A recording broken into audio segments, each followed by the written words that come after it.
சென்னையில் கூட்ட நெரிசலை தவிர்க்க 6 பெட்டிகள் கொண்ட 28 மெட்ரோ ரயில்களை வாங்க விரைவில் ஒப்பந்த புள்ளி கோரப்பட்டிருப்பதாக மெட்ரோ ரயில் நிறுவன அதிகாரிகள் கூறியுள்ளனர். பல ரயில் நிலையங்களில் ஏறும் பயணிகள் நின்று கொண்டே பயணிக்கின்றனர். வயதானவர்கள், குழந்தைகளுடன் வரும் பெண்கள் பலர் பயணம் செய்வதில் சிரமப்படுகின்றனர். இதனால் கூடுதல் பெட்டிகளை இணைக்க வேண்டும் என பயணிகள் கோரிக்கை விடுத்து வரும் நிலையில் புதிய மெட்ரோ ரயில்களை வாங்க திட்டமிடப்பட்டுள்ளது.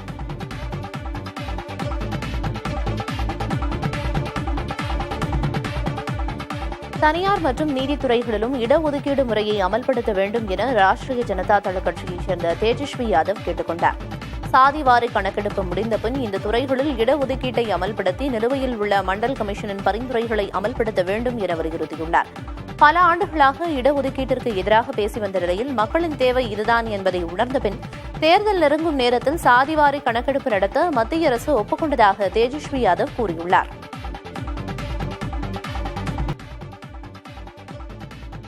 வங்கதேசத்தில் சொத்துரிமை உட்பட பெண்களுக்கு சம உரிமைகளை உறுதி செய்வதற்கான முன்மொழிவுகளை கண்டித்து ஆயிரக்கணக்கான இஸ்லாமியர்கள் பேரணி நடத்தினர்.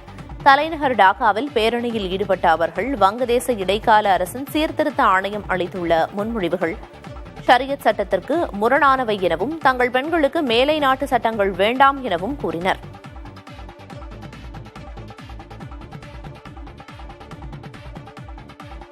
நிர்சவிமாப் என்ற ஆய்வகத்தில் உருவாக்கப்பட்ட ஆன்டிபாடியை செலுத்துவதன் மூலம் பச்சிளம் குழந்தைகளுக்கு ஏற்படும் தீவிர சுவாச பிரச்சினையை தடுக்க முடியும் என ஆய்வு முடிவு தெரிவிக்கிறது. Lancet child and adolescent health இதழில் இந்த ஆய்வு முடிவு வெளியாகியுள்ளது. அதன்படி நிர்சவிமாப்பை செலுத்துவது சுவாச பிரச்சினைக்காக பச்சிளம் குழந்தைகளை மருத்துவமனையில் அனுமதிக்கும் அபாயத்தை 83 விழுக்காடு வரையும், அவர்களை தீவிர சிகிச்சை பிரிவில் சேர்க்கும் அபாயத்தை 81 விழுக்காடு வரையும் குறைக்கிறது.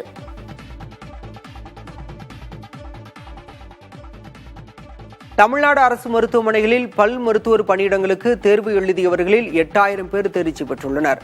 48 பணியிடங்களுக்காக கடந்த மாதம் நடைபெற்ற தேர்வில் மொத்தமாக 11,720 பேர் தேர்வு எழுதியிருந்தனர். 8000 பேர் தேர்ச்சி பெற்றுள்ள நிலையில் அதிலிருந்து 48 பேரை மட்டும் தேர்வு செய்வது என்பது சவாலான விஷயமாக இருக்கும் என மருத்துவத்துறை அமைச்சர் மா சுப்பிரமணியன் தெரிவித்துள்ளார். தென் அமெரிக்க நாடான மெக்சிகோவில் கஞ்சா செடி வளர்ப்பை சட்டப்பூர்வமாக்க வேண்டும் என வலியுறுத்தி பொதுமக்கள் போராட்டத்தில் ஈடுபட்டனர். தலைநகர் மெக்சிகோ சிட்டியில் பேரணியாக சென்ற அவர்கள் கஞ்சாவை பயன்படுத்த அனுமதிக்க வேண்டும் என வலியுறுத்தி முழக்கமிட்டனர். கடந்த 2017ஆம் ஆண்டு முதல் மருத்துவ காரணங்களுக்காக கஞ்சா செடிகளை வளர்ப்பது அங்கீகரிக்கப்படும் நிலையில் அதனை பயன்படுத்துவதற்கு மட்டும் சட்டப்பூர்வ அங்கீகாரம் வழங்கப்படாமல் இருந்து வருகிறது. நீலகிரியில் கோடை விழா தொடங்கியுள்ளதால் உதகை சென்று திரும்ப ஒரு வழி பாதை திட்டம் அமலாகியுள்ளது. அதன்படி மேட்டுப்பாளையத்திலிருந்து உதகை வரும் வாகனங்கள் பர்லியார் வழியாகவும், உதகையிலிருந்து செல்லும் வாகனங்கள் கோத்தகிரி வழியாக மேட்டுப்பாளையம் செல்லும் வகையில் ஒரு வழிப்பாதை ஏற்படுத்தப்பட்டுள்ளதாக நீலகிரி மாவட்ட காவல் கண்காணிப்பாளர் நிஷா தெரிவித்துள்ளார். இந்த நடைமுறை மே இறுதி வரை தொடரும் என்பதால் வாகன ஓட்டிகள் ஒத்துழைப்பு நல்க வேண்டும் என கேட்டுக் கொண்டுள்ளார். நாமக்கல் மண்டலத்தில் ஒரே வாரத்தில் முட்டை விலை 75 காசுகள் உயர்ந்துள்ளது. தேசிய முட்டை ஒருங்கிணைப்பு குழு கூட்டத்தில் முட்டை ஒன்றின் பண்ணை கொள்முதல் விலை 10 காசுகள் உயர்ந்து $4.80 நிர்ணயம் செய்யப்பட்டுள்ளது. கோடை வெயில் மற்றும் தண்ணீர் பற்றாக்குறையால் கோழி இறப்பை தவிர்க்க வயதான கோழிகளை பண்ணையாளர்கள் விற்பனை செய்ததால் தினசரி முட்டை உற்பத்தி 15% வரை குறைந்திருக்கிறது. இந்நிலையில் மீன்பிடி தடைக்காலம் அமலில் இருப்பதால் முட்டைக்கு தேவை அதிகரித்துள்ளது. இதன் காரணமாகவே ஒரே வாரத்தில் 75 காசுகள் விலை உயர்த்தப்பட்டுள்ளதாக பண்ணையாளர்கள் தெரிவித்துள்ளனர். வரும் நாட்களில் முட்டை விலை மேலும் உயர வாய்ப்பு உள்ளதாகவும் அவர்கள் கூறியுள்ளனர். வங்கதேசத்தின் இடைக்கால அரசு ஊடக சுதந்திரத்தை ஒடுக்கும் வகையில் 640 பத்திரிகையாளர்கள் மீது அடக்குமுறைகளை ஏவியுள்ளதாக RRAG அமைப்பு தெரிவித்துள்ளது. பத்திரிகை சுதந்திரம் குறித்து அந்த அமைப்பு இதுகுறித்து அறிக்கை ஒன்றை வெளியிட்டுள்ளது.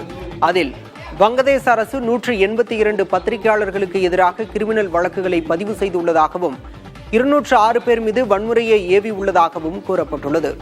169 பேருக்கு பத்திரிகையாளர் என்ற அங்கீகாரம் மறுக்கப்பட்டிருப்பதாகவும் 85 மூத்த பத்திரிகையாளர்கள் மீது அந்நாட்டின் நிதி புலனாய்வு பிரிவு விசாரணையை தொடங்கியிருப்பதாகவும் RRAG-யின் அறிக்கையில் தெரிவிக்கப்பட்டுள்ளது.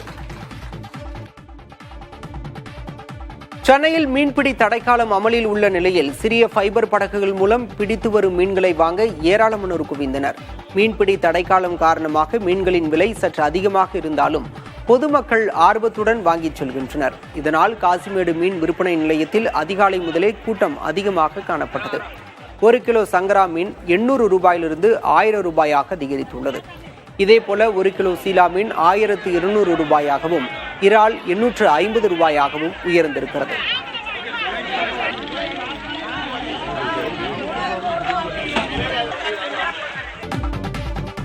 அமெரிக்காவின் கலிபோர்னியா மாகாணத்தில் சிறிய வகை விமானம் கீழே விழுந்து விபத்துக்குள்ளானதில் 2 பேர் உயிரிழந்தனர். சிமிவேலி பகுதியில் சென்ற அந்த விமானம் குடியிருப்பு பகுதியில் சென்று விழுந்துள்ளது. இதில் விமானியும் அதில் பயணித்தவரும் நிகழ்விடத்திலேயே பரிதாபமாக உயிரிழந்தனர். அதனுடன் அந்த பகுதியில் இருந்த வளர்ப்பு நாய் ஒன்றும் உயிரிழந்ததாக தெரிவிக்கப்பட்டுள்ளது.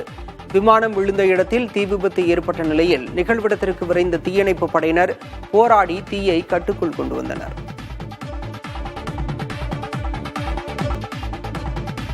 பதவிக்காலம் முடிய 6 மாதங்களே உள்ள நிலையில் சர்வதேச நாணய நிதியத்தின் நிர்வாக இயக்குநர் சுப்பிரமணியனை மத்திய அரசு நீக்கியுள்ளது.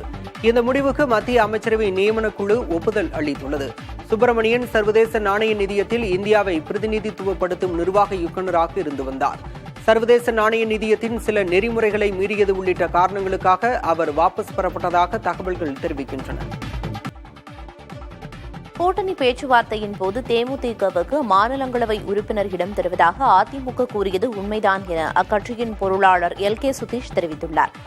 அதிமுக அளித்த உத்தரவாதத்தால் தான் 2024 மக்களவைத் தேர்தலில் தான் போட்டியிடவில்லை என கூறிய அவர் ராஜ்யசபா சீட் கொடுப்பதாக உறுதியளித்தது உண்மைதான் என தெரிவித்தார். நேரம் வரும்போது அனைத்தையும் வெளிப்படையாக சொல்வதாக கூறிய சுதீஷ் அதிமுகவோடு கூட்டணி வைக்கலாமா வேண்டாமா என்பது குறித்து தேமுதிக பொதுச் செயலாளர் உரிய நேரத்தில் அறிவிப்பார் என தெரிவித்தார். மாநிலங்களவை சீட் தருவதாக ஒப்பந்தத்தில் இல்லை என அதிமுக பொதுச் செயலாளர் எடப்பாடி பழனிசாமி கூறியிருந்த நிலையில் LK சுதீஷ் தற்போது விளக்கமளித்துள்ளார்.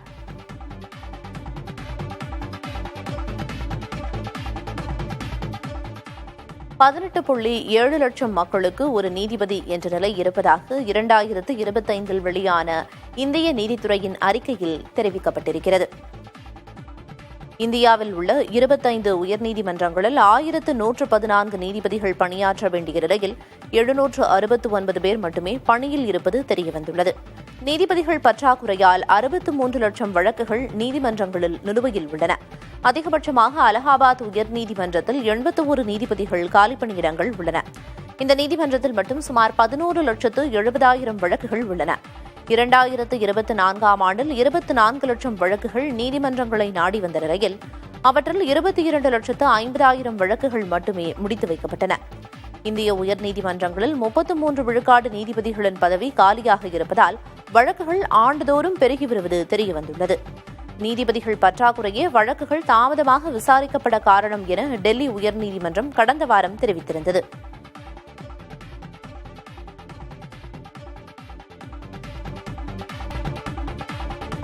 திருவாரூர் மாவட்டம் மன்னார்குடியைச் சேர்ந்த பெண் ஒருவர் தனது கணவர் எய்ட்ஸ் பாதிப்பு இருப்பதை மறைத்து தன்னை திருமணம் செய்து கொண்டதாக காவல்துறையில் புகார் அளித்துள்ளார். இந்த விவகாரத்தில் மோசடி வழக்கு பதிவு செய்து நடவடிக்கை எடுக்க வேண்டும் என்றும் அவர் கோரியுள்ளார்.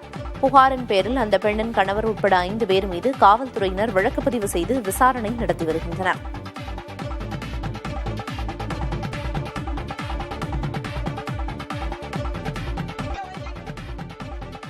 மத்திய பிரதேசத்தின் போபாலில் நடப்பட்ட மரங்கள் நோயை பரப்புவதாக அதிர்ச்சியூட்டும் தகவல் வெளியாகியுள்ளது. ஸ்மார்ட் சிட்டி திட்டத்தின் கீழ் போபால் நகரை பசுமையாக்கும் திட்டம் தொடங்கப்பட்டு அதற்காக சாலைகளில் மரங்கள் நடப்பட்டன. ஆனால் இதுவே மக்களின் சுகாதார பிரச்சினைக்கு முக்கிய காரணமாக மாறியுள்ளது.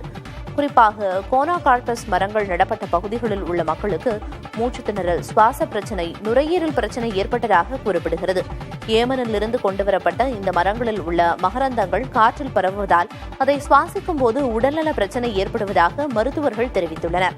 இதையடுத்து மரத்தை அகற்றிய பின்னர் எந்த பாதிப்பும் ஏற்படவில்லை என போபால் வாசிகள் தெரிவிக்கின்றனர். இதனிடையே குஜராத், தெலுங்கானா, கர்நாடகா, அசாம் போன்ற மாநிலங்கள் இந்த மரத்திற்கு ஏற்கனவே தடை விதித்துள்ளன.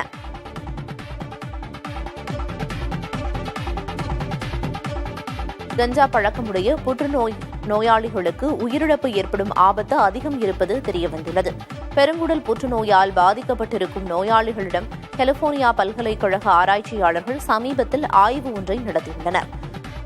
அதன் ஆய்வு முடிவுகள் தற்போது வெளியிடப்பட்டுள்ளன. அதன்படி பெருங்குடல் புற்றுநோயால் பாதிக்கப்படும் நோயாளிகளுக்கு கஞ்சா பழக்கம் இருந்தால் அவர்களுக்கு 55 விழுக்காடு உயிரிழப்பு ஏற்படும் ஆபத்து இருப்பதாக தெரிவிக்கப்பட்டுள்ளது. கஞ்சா பழக்கம் இல்லாதவர்களுக்கு 5 விழுக்காடு மட்டுமே ஆபத்து இருப்பது தெரியவந்துள்ளது. இதேபோல் புற்றுநோய் கண்டறியப்படுவதற்கு முன்பே கஞ்சா பழக்கம் இருப்பது கண்டுபிடிக்கப்பட்டதால் அவர்களுக்கு 5 ஆண்டுகளுக்குள் உயிரிழக்கக்கூடும் என ஆராய்ச்சியாளர்கள் தெரிவித்துள்ளனர். திருவண்ணாமலை அண்ணாமலையார் கோயிலில் நடிகர் கௌதம் கார்த்திக்கின் மனைவியும் நடிகையுமான மஞ்சிமா மோகன் சாமி தரிசனம் செய்தார். முன்னதாக சம்பந்த விநாயகரை வணங்கிய பின் அண்ணாமலையார் மற்றும் உண்ணாமலை அம்மனை தரிசித்தார். அவருக்கு கோயில் நிர்வாகம் சார்பில் பிரசாதம் வழங்கப்பட்டது.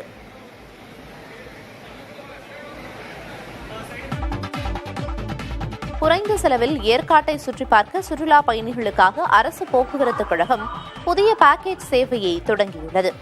சேலம் மண்டல போக்குவரத்து துறை சார்பில் இன்று முதல் இந்த சேவை செயல்பாட்டுக்கு வந்துள்ளது. முதல் நாளான இன்று சேலம், ஈரோடு, நீலகிரி உள்ளிட்ட மாவட்டங்களைச் சேர்ந்த 36 சுற்றுலா பயணிகள் இந்த சிறப்பு பேருந்தில் ஏற்காடு சென்றனர்.